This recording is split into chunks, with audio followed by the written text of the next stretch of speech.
환영합니다. 우리 함께하며 또 영상으로 예배하는 모든 분들, 함께 있는 분들과 옆자리 인사합니다. 샬롬 샬롬. 네, 감사합니다. 며칠간의 설 연휴가 바람처럼 지나갑니다.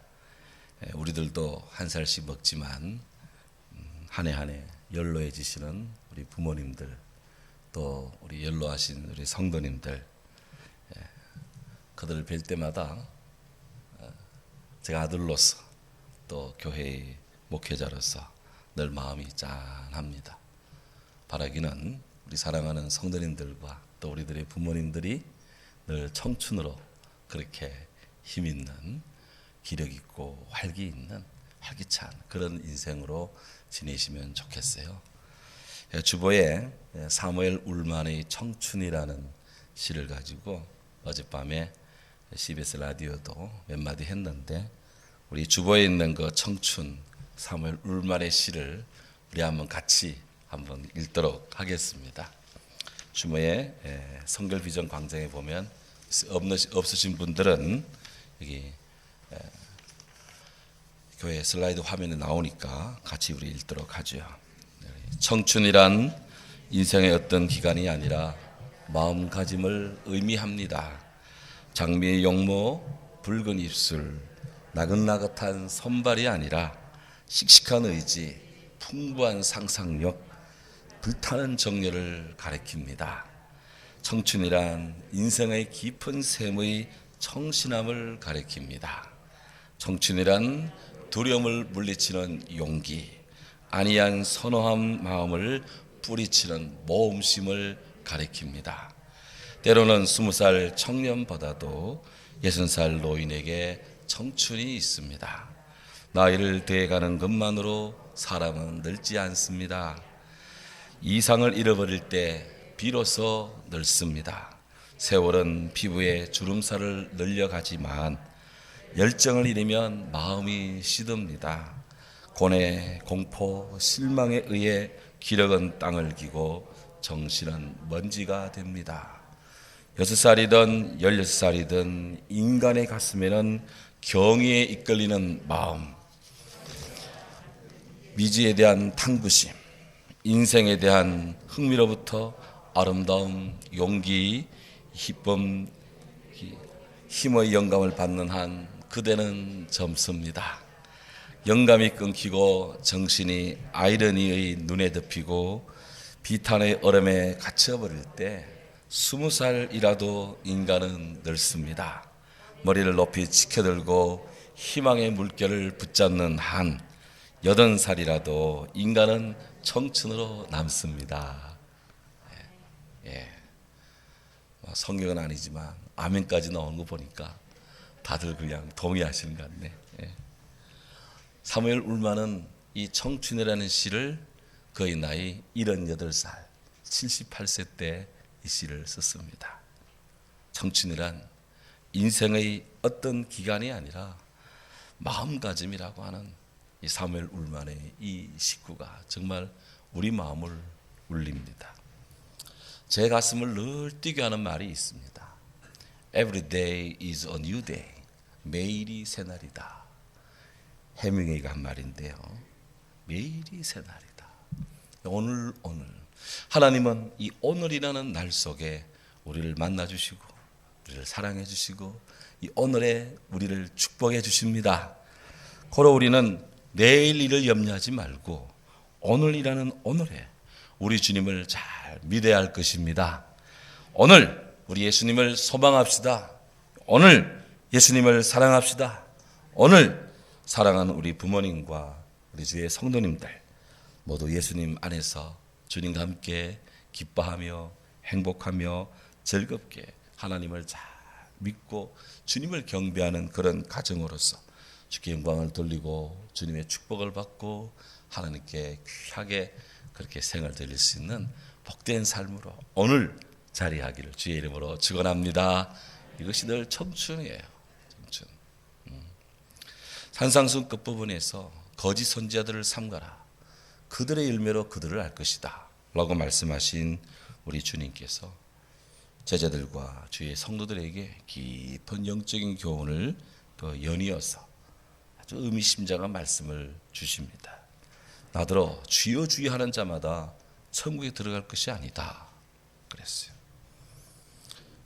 뒤이어지는 7장 22절에서는 우리 주님을 향해 주여 주여 하는 자들이 어떤 자인지를 주님이 부연 설명합니다. 그날에 많은 사람이 나더러 주여 주여 우리가 주의 이름으로 선지자 노릇하고 우리가 주의 이름으로 귀신 쫓아내고 우리가 주의 이름으로 많은 권능을 행하지 않았습니까? 라고 말을 하는 거예요. 아주 말을 잘하는 것입니다. 사람들이 저도 지금 말을 하고 있지만 이 말의 중요성은 이루 말할 수가 없습니다. 말은 그의 인간됨의 전부입니다.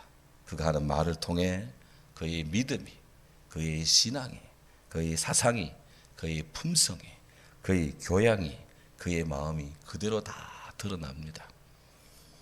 그 사람에게 믿음이 있으면 믿음이 있는 말을 하고 그 사람에게 신앙이 없으면 불신앙적인 말을 합니다.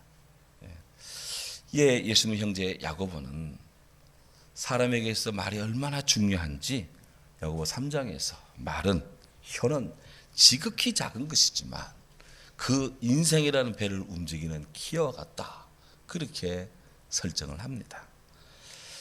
유대인들은 세계에서 말을 제일 많이 하는 민족으로 그렇게 자신들이 인식을 한대요. 그래서 탈무드에는 이스라엘은 누에와 같다, 언제나 입을 움직이고 있다 그렇게까지 표현을 하고 있습니다. 이스라엘 지도상에서 이렇게 놓고 보면 마치 지중해 변에 길쭉한 누에가 지중해 연안으로 이렇게 누워 있는 그런 형상입니다. 어린 시절 외갓집에 가서 누에 치는 거 이래 보면 누에는 밤에도 말이죠 뽕잎을 싹싹싹 긁어 먹더라고요. 계속해서 끊임없이 그렇게 계속해서 입을 움직이며 뽕잎을 먹습니다. 그렇게 하고 자고 나면 크고 자고 나면 크고 막 그러더라고요.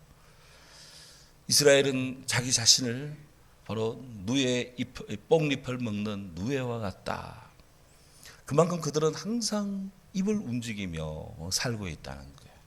그러고 보니까 하나님께서 선지자들의 입을 통해 모세의 입을 통해 구약 창세기부터 말라기까지 어마어마한 말씀을 우리에게 주셨습니다.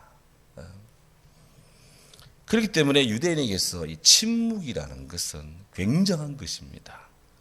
침묵을 지킨다 할 때 부모와 자녀 사이에 침묵을 지킨다. 그것은 대화가 중단됐다는 거예요. 또 침묵 속에 있다. 그것은 바로 그 스스로에게 벌을 주고 있는 것이고 또 침묵 가운데 있다. 그것은 자녀를 향한 부모의 사랑이 침묵 속에 쫙 지금 투사되고 있는 것입니다. 영국의 역사학자자 비평가인 토마스 칼라일 그는 참 유명한 말을 많이 했는데 그가 했던 유명한 말 중에 하나가 웅변은 은이요 침묵은 금이다 라는 그런 말을 했습니다. 침묵은 금이다. 예. 살아가면서 입이 무거운 사람 왠지 믿음이 갑니다. 그렇다고 무조건 침묵성 있는 사람이 다 훌륭하나 그것도 아니에요. 행동이 뒷받침되지 않는 침묵은 나태하다라는 비판을 명기 어렵습니다. 이런 말이 있습니다. 천수 종종이고 심수 무성인데 정수 유심이라. 얕은 물은 시끄럽게 흐르고 깊은 물은 소리를 내지 않으니 고요한 물은 깊이 흐르는 물이다. 그랬습니다. 계곡 가면 산골 계곡에 들어가면 물소리가 절절절절절절 납니다. 그런데 우리 낙동강 안동 낙동강 큰 강변에 나가면 물은 흐르지만 그렇게 큰 물소리가 이 계곡 물소리처럼 그렇게 요란하게 들리지는 않습니다. 깊은 물은 소리를 내지 않는다. 고요히 흐르는 물은 깊은 물이다. 또랑이 깊고 폭이 크고 사람의 언행이 깊고 생각이 깊고 그렇게 해서 도저히 흘러가는 물이 대지를 적시고 사람을 살게 하고 모든 짐승을 살게 하고 다 그렇게 하잖아요. 반면에 빈 수레는 요란합니다. 빈 깡통은 시끄럽습니다. 세상에 이 잡소리가 진동하면 바른 소리, 진리 소리는 소리를 내지 않습니다. 다 감춥니다. 온갖 불의한 소리, 온갖 부조리한 소리가 세상에 막 준동을 하면 시대는 불운해지는 징조입니다. 사람이 배움이 많고 배움이 적고 관계없이 그 인품이, 그 말 한마디의 그 가치가 그 가정, 그 개인, 그 사회, 그 모든 삶에 있어서 기준점이 되고 있어요. 최고의 경제에 이런 사람은 누가 알아주든 알아주지 않든 그렇게 상처받지 않고 자신을 드러내려고 그렇게 힘쓰지 않습니다. 무술 고수들은 늘 자신을 낮추고 겸손하게 스텝을 가볍게 밟습니다. 사람이 태어나서 말을 배우는 데는 한 2년이 걸리는데 침묵을 배우는 데는 평생이 필요하다. 저는 공감을 합니다. 하나님께서 우리 각자의 얼굴을 만드는데 눈은 2개, 귀는 2개, 콧구멍도 2개 이렇게 만들어졌지만 입은 하나, 딱 하나. 그러니까 이 말하기보다도 듣기 또 보기는 2배 이상 해야 된다는 거예요. 요즘 시대 늘 거꾸로 돼서 문제고, 예수님 시대도 늘 말이 앞서 문제고, 입술만 천국 가서 문제인 그런 시대입니다. 신학대학 가면 밤 10시가 되면 생활관에, 모든 생활관 학생들은 밤 10시가 되면 다 입 다물어야 됩니다. 조용한 침묵의 시간. 그 다음날 새벽 경건회 할 때까지는 조용하게 이렇게 지나가야 돼요. 침묵을 하면서 하나님 말씀에 귀를 기울이는 영혼의 그런 듣기 훈련, 그 시간을 이제 그렇게 보내는데, 참 신앙인에게 있어서 이런 이 말의 중요성은 참 굉장히 여러 번 강조해도 부족하다 하겠죠. 오늘 예수님께서는 이 말씀 속에서 주의 이름으로 선지자 노릇하며 주의 이름으로 귀신 쫓아내고 주의 이름으로 많은 권능을 행했노라는 그들에게 우리 주님이 일침을 가합니다. 나더러 주여 주여 하는 자마다 다 천국에 들어갈 것이 아니요 오직 다만 하늘에 계신 내 아버지 뜻대로 행하는 자라야 천국에 들어갈 것이다. 언뜻 보면 아니 우리 예수님 보고 주여 주여 하는 거 당연한 거 아닙니까 주님? 초대교회 때부터 나의 주 나의 하나님 이렇게 고백해 왔잖아요. 그런데 내 삶을 주관하시는 큐리오스 나의 주님 마이 로드라고 고백을 하는데 이게 뭐가 문제가 됩니까? 혹 이렇게 누군가 물을 수도 있습니다. 지금 예수님께서 문제 삼는 주여 주여 하는 이것은 믿음의 입술의 진정한 고백이 아니라 입술로는 주여 주여 하지만 그들 마음 깊숙한 곳에서는 하나님을 부정하고 있어요. 하나님을 말씀을 중시하지 않아요. 그들의 마음 한편에는 거짓말이 그냥 주가 되어 있어요. 지금 주님은 이런 부분을 경계를 하고 있습니다. 어제 새벽기도 때 에스겔서를 보고 있는데요. 에스겔서 22장에 가면 소위 선민 이스라엘 하나님의 백성, 주께서 일찍부터 선택받은 이스라엘 백성들이 처참하게 무너지는 그런 그 장면을 예고하고 있습니다. 왜 하나님의 그런 그 사랑을 받은 이스라엘, 예루살렘이 그렇게 처참하게 무너져 내릴 것인가? 이유가 어디에 있나? 에스겔서 22장은 적나라하게 고발하고 있습니다. 거기에 보면 이스라엘이 바벨론에 망한 것은 다름 아닌 그들의 죄 때문이다. 예루살렘의 죄 때문이다. 유대의 죄 때문이다. 선민이라고 말하는 자랑하는 자긍심 갖고 자존심 속에 사는 이스라엘 속에 있는 죄 때문이다. 이렇습니다. 종교적으로 보면 에스겔 22장 3절에 보면 그들은 우상을 만들어 스스로 더럽혔습니다. 하나님의 성물을 업신여겼습니다. 안식일을 더럽혔습니다. 산 위에서 음란한 제사를 지냅니다.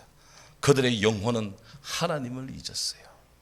도덕적으로 그들은 그들의 부모를 업신여겼습니다. 나그네를 학대했습니다. 고아와 과부를 학대하고 해칩니다. 근친상간의 죄를 저지릅니다. 무도한 성적 타락을 범합니다. 가정윤리를 파괴하고 인간됨을 거부하고 있습니다.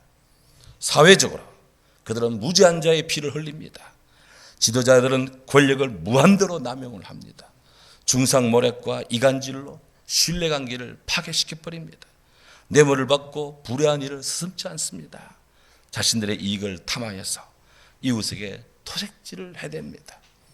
자칭 선지자라는 자들, 그들은 종교적 지위를 이용해서 자신의 배를 불리는 축제에 나섭니다. 자칭 선지자라는 자들, 그들은 경건한 척하면서 경건한 과부들을 죽이고 고아를 양산해냅니다. 선지자라고 무게를 잡는 이들이 부정한 이들을 비호해야 됩니다. 선지자는 이들이 허탕한 이상을 보면서 목숨을 구걸합니다. 복수를 향하고 거짓 선지자들이 거짓말로 예언하면서 하나님 말씀이라고 그렇게 입을 놀립니다. 에스겔 당시 제사장들도 마찬가지였대요. 타락한 제사장들은 율법을 지키지 않는 죄를 범합니다. 이 제사장들을 하면서 하나님의 성전과 성물을 자기 마음대로 그렇게 더럽혔습니다.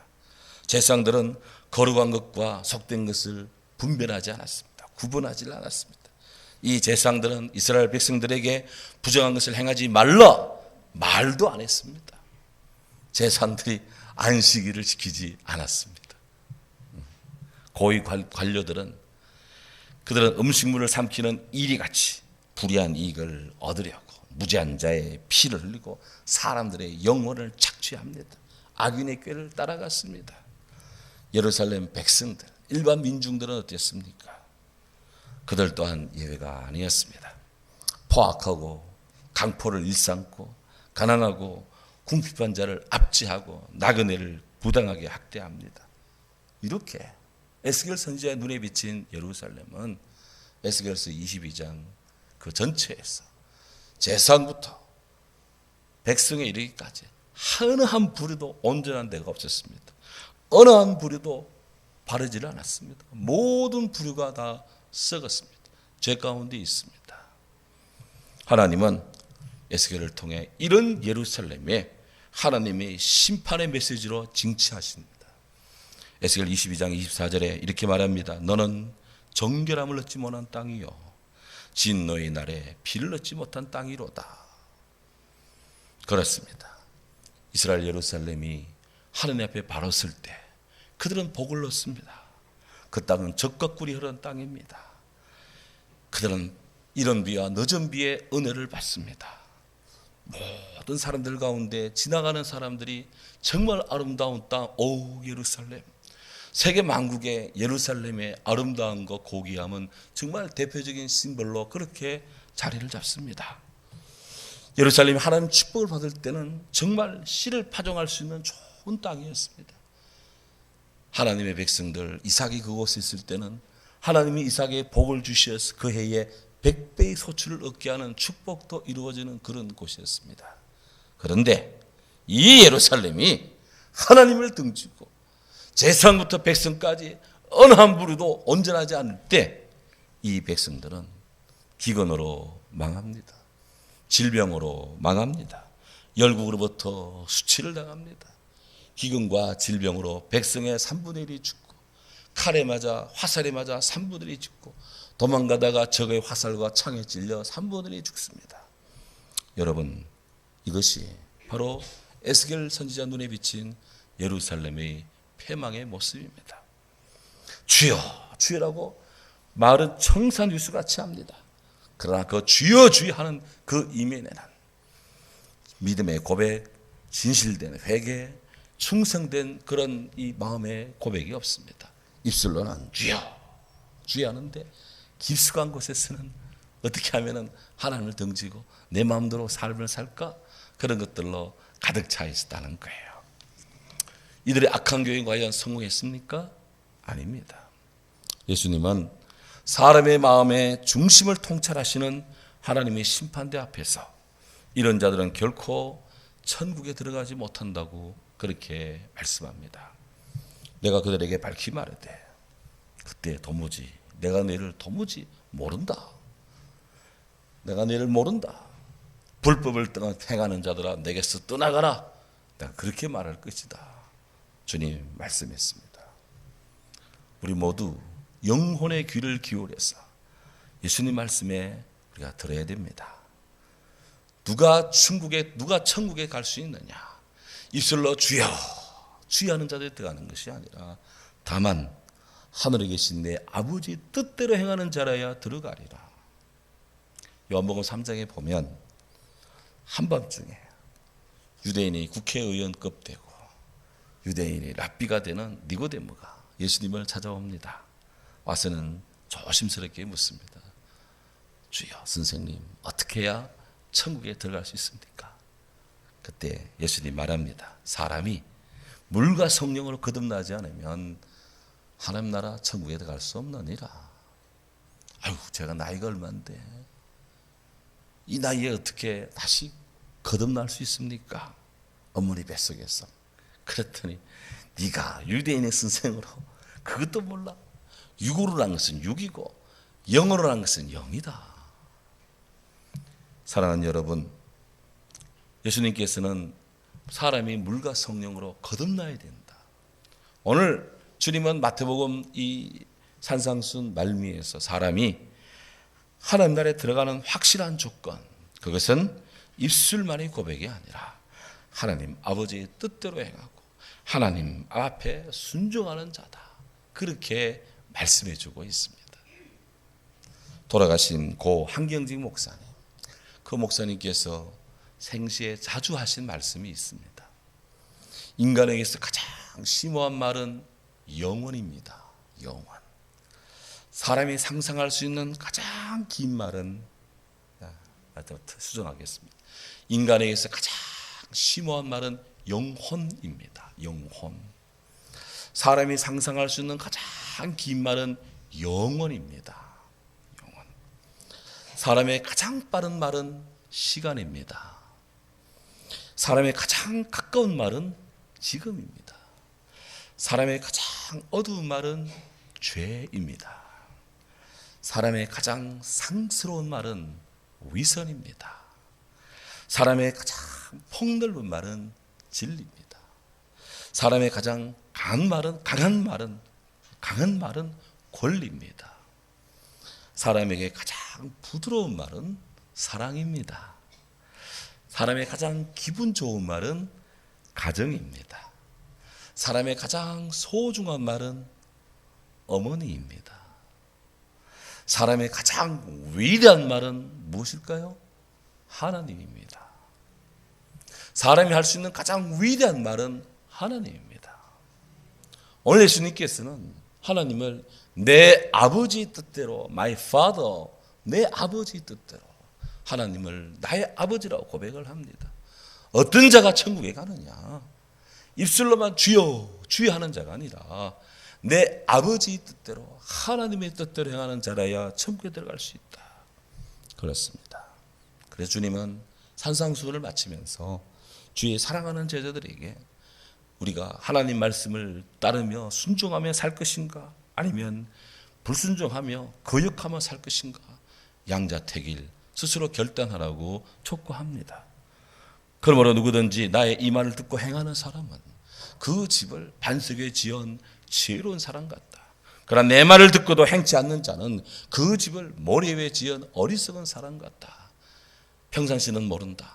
하지만 비가 내리고 창수가 나르고 바람이 불고 난리 짜들 때 그때 반석 위에 지은 집은 견고하게 여전히 서 있을 것이고 모래 위에 사막의 와디처럼 현재는 딱딱해 보이지만 비만 오면 강이 되는 냇가가 되는 그런 와디에 지은 집은 무너져 내릴 것인데 그 무너져 내림이 심할 것이다. 사랑하는 여러분, 오늘 우리는 어느 때 어디에 어떻게 우리 믿음의 인생의 집을 지금 짓고 있습니까? 평상시는 잘 모릅니다. 하지만 환난의 날에 바람이 불고 비가 내리고 창수가 나는 그 위급한 순간에 다 결정이 나고 판멸이 된답니다. 우리 주님께서는 모진 비바람, 창수, 바람이 꺼리지 않는 이 시대에 사는 우리들에게 하나님의 말씀을 믿고 살 때 입술로만 주여 주여 하지 말고 참으로 진중한 마음으로 말씀을 듣고 행하는 복된 주의 백성 한 명도 땅에 낙오하지 않고 천국의 백성 되기를 원하십니다. 그 날마다 은혜 부어주시고 믿는 자 그를 힘있게 비상케 하시는 그런 독수리의 청춘의 힘으로 주의 성도들이 행복하기를 원합니다. 이런 믿음의 역사가 날로 되어지기를 주의 이름으로 축원합니다. 아멘. 사랑하는 주님,